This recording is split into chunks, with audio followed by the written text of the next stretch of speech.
Hello everybody, welcome to Red Tool House. Today we are back at our retreat area where 3 weeks ago we were back here cutting some trees, clearing some areas for some potential build outs. And so 3 weeks have passed. Going to try to get our brush pile burned. We've had tons and tons of rain, so this may be a fool's errand, but at least don't have to worry about setting the woods on fire since everything's so wet. But really the reason we came up here was to see if we can get a couple logs. There's a pine tree down here that's uprooted, and I'd like to have that pine to mill before it rots away. So we're going to check it out and just look around, see if there's any logs, and kind of work our way back toward the mill, finding some of those easy logs that we can get, trees that we can get, cut them down, and skid them down for logs for the mill.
All right, so here's what I'm dealing with. Massive root ball pointed way downhill. Turn around there, you can see Cam down there with the tractor in the side-by-side. So it's got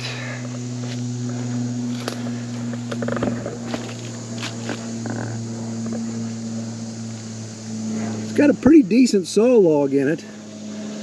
It's got a fork. Looks like it's about 15 feet up. And then those other the two main trunks at that point, may or may not be millable. They're kind of in a bind. This base log would be a nice one.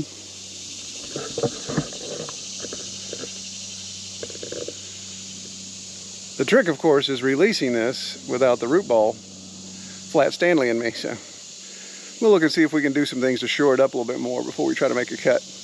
And look for a good escape route too. All right, so I've got a good escape route right where Cam is holding the camera, so I can turn and run that way. I've got a decent sized beech sapling that's part of this stump, part of the root ball, that's going to slow that down a little bit. But I think if I come forward enough to cut this, that's going to leave enough of a kickstand that it won't just keep toppling over, this will just sink down in. So I'm going to have to make a top cut here, drive some wedges in, and then hopefully that will allow me to make my belly cut. I'm going to try to do much of my outside cutting away from the log, away from me as much as possible. Work my way over driving my wedges in, and then hopefully finish and get out of Dodge if I need to.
But,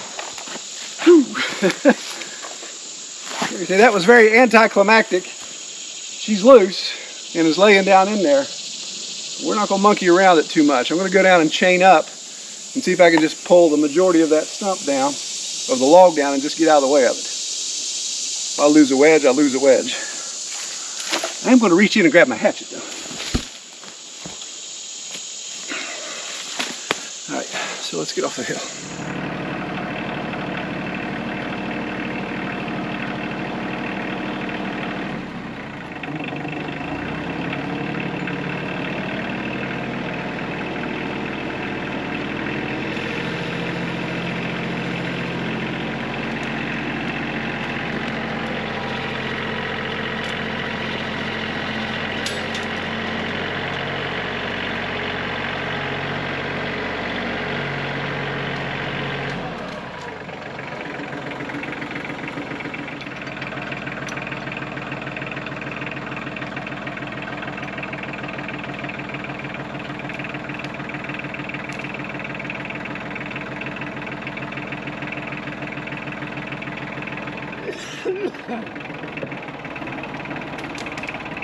Go to that right one.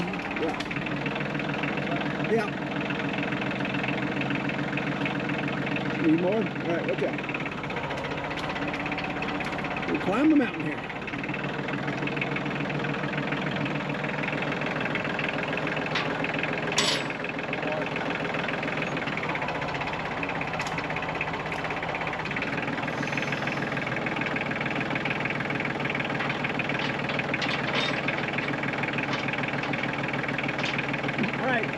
Come down to this side. Come down this side if you would. Actually, no, come down this side. It's easier.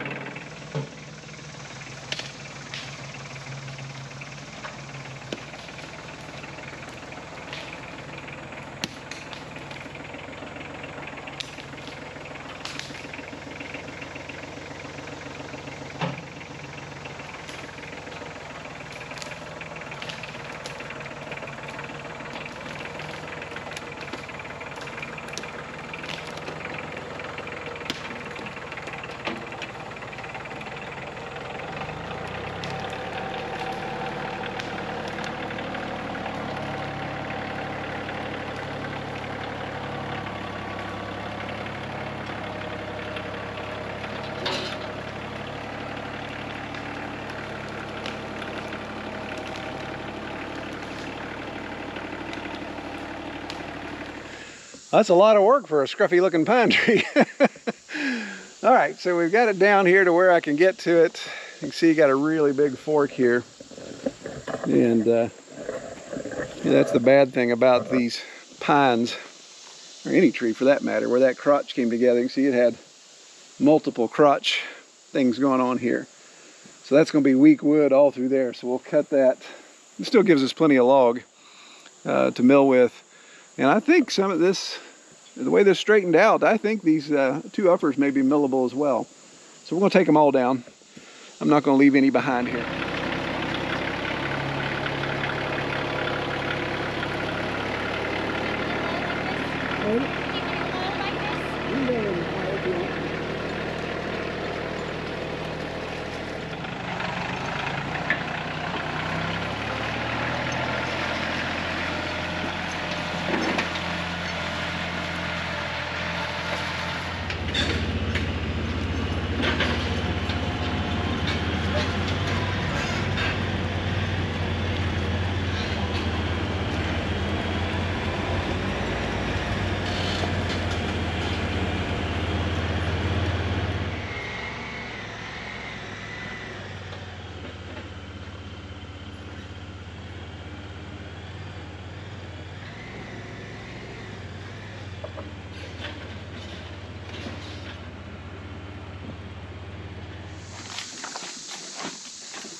All right, so in our quest for trees for the mill, we want to try to double our duty here. So where we're standing is a little bit of a wet spot on my road. In fact, if the cameraman turns around, you'll see a pretty good hole of water there. So we're going to take out this poplar here, and that'll open up the canopy some, hope to dry this out a little bit, and then over time just take back the rest of these trees to get more sunlight on this. So as you can see, we got quite a bit of vine we got to contend with, so we're going to get this cleared out and make sure we've got a clear shot without any vine tangling up.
Back more, please. I hope. Here. Watch out.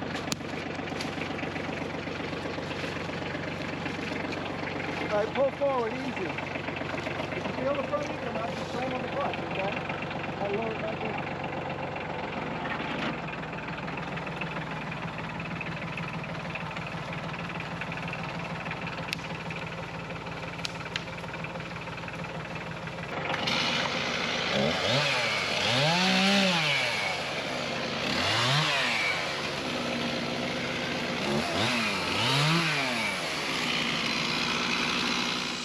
All right, so the three of us were able to get all of these logs down. So you can see we've got 3 really long pine logs, and then of course the one really long poplar. So those will be cut down. In fact, we even left the crotch on this one so it'd skid easier.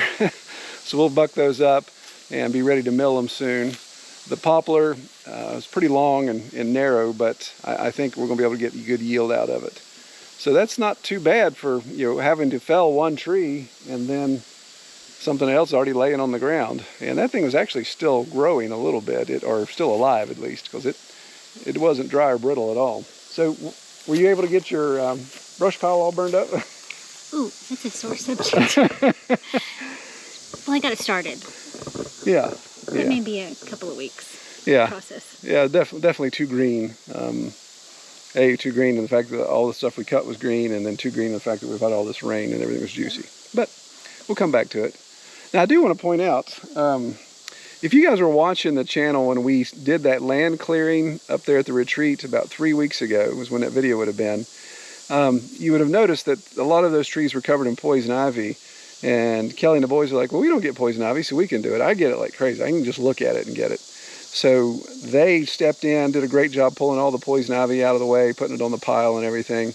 And then what happened to you, Kelly? I have been around poison ivy for years, pulling it with no gloves, no problems whatsoever. And this time I got poison ivy, and it was not good. Yeah. Drop your pants and show them where you had it. It's not where I had it. No, show them your arms. Well, you can't really tell now. Well, you can see there's the old traditional scarring that comes with poison ivy. See there and there. So the poor thing, she was just itching for about 2 weeks. And she's like, this is what it's like when you have poison ivy? And I was like, yep, that's what it's like. So, ironically enough, I didn't get any. It's because you stayed away. Who's the dummy now? So anyway, so if you think you don't get poison ivy, I don't know, did you age into it or something? I don't know what that was. Well, I looked it up afterwards to see, and it says that people can, as much as they are allergic to it, that can change over a lifetime, so you can get have a less effect, and I guess more of effect. If you had a little more clean living, then maybe you wouldn't become allergic to it. So I'm getting worse as I get older, and you're getting better. Yeah, I am. I'm less reactive to poison ivy. You're more reactive, so I'll pray for you, honey. All right, well, we're going to say adieu, and you guys have a great week. Take care. Adieu.